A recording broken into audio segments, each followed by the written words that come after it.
Good morning, students. This is Vishnu Subha, Assistant Professor, Department of Economics, Manar Tirumali Naikar College. Today we are going to discuss about the behavioral economics, that is the basic concept in behavioral economics. First of all, we know that what is behavioral economics. In Adam Smith wrote the theory of moral sentiments, which proposed the psychological explanation of individual behavior. It is called the behavioral economics.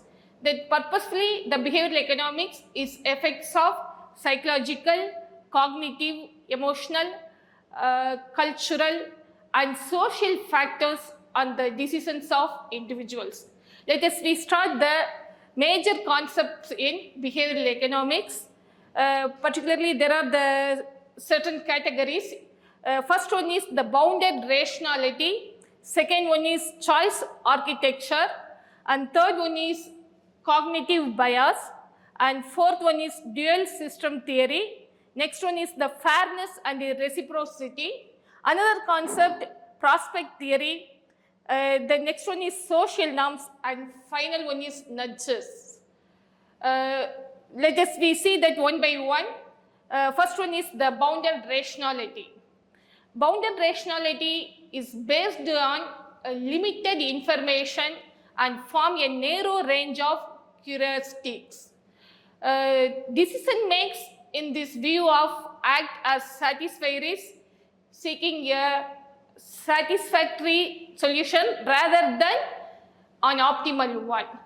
In behavioral economics, engage in mapping the decision shortcuts that agents use in order to help increase the effectiveness of human decision making.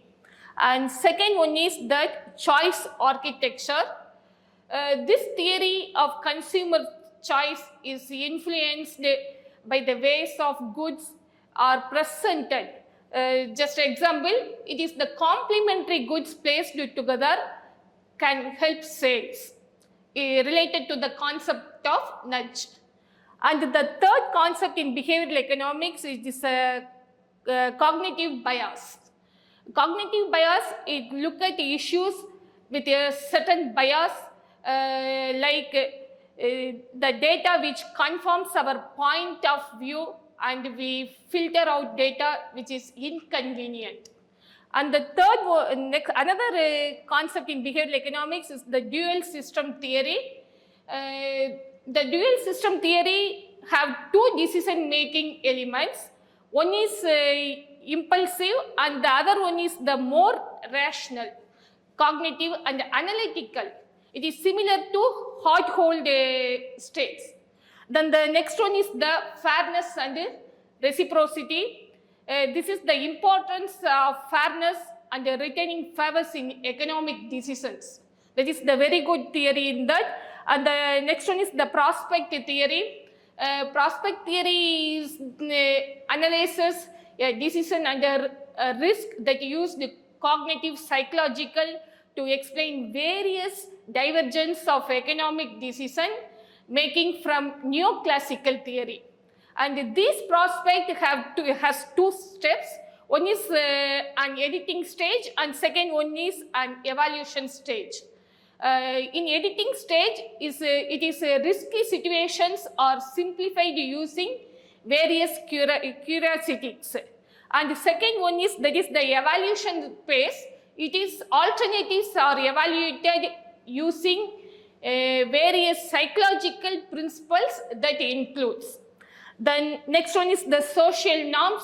Social norms is the decisions where social outweigh personal decisions of utility. And the final one is, that is the last one is nudges.